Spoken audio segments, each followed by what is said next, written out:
Hello viewers, welcome to veterinary facts. நான் உங்கள் R Thiagarajan. இந்த பதிவில் ஒரு முக்கியமான கறவை மாடுகளில் வர்ற பிரச்சனையை இங்கே சொல்ல போகிறேன்.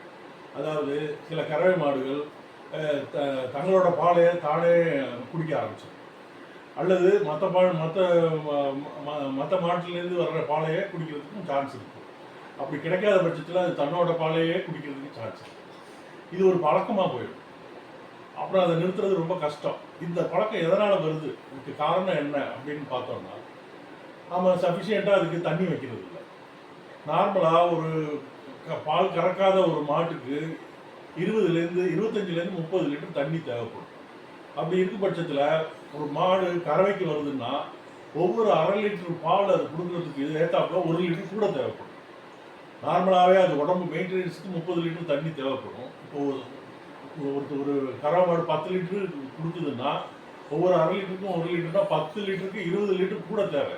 அப்போது உடம்பு மெயின்டெனன்ஸுக்கு 30 லிட்டரு, அது இல்லாமல் 10 லிட்டர் கறக்கிறதுனால ஒரு 20 லிட்டர் தண்ணி குடிக்க வேண்டியது. ஸோ டோட்டலாக 50 லிட்டர் தண்ணி அதுக்கு கொடுக்கணும். அவ்வளோ தண்ணி கொடுக்காத பட்சத்தில் அது டீஹைட்ரேட் ஆகி அதுக்கு தர்ஸ்ட் சென்சேஷன் அதிகமாகும் போது வேறு வழி இல்லாமல் அது தன்னோட பாலையை அது குடிக்குது. அதனால் மெயின் ரீசன் அதான், நம்ம சஃபிஷியண்டாக அதுக்கு தண்ணி வைக்கலாம். அதனால் இந்த பிரச்சனையை உடனே தீர்வு செய்யலைன்னா இது ஒரு பழக்கமாக போயிடும். எல்லா மாடுகளுக்கும் இந்த பழக்கம் வந்துடும். இது ஒரு பெரிய கறவை மாடு வச்சிருக்கிறவருக்கு பெரிய லாஸை உருவாக்கும். நிறைய இதனால் நஷ்டம் ஏற்படும். அதே 3 லிட்டர் 2 லிட்டர் குடிக்க ஆரம்பிச்சிடும் தன்னோட பாலையை. அதனால் சஃபிஷியண்டாக தண்ணி வைக்கிறது ரொம்ப ரொம்ப முக்கியம். நன்றி, வணக்கம்.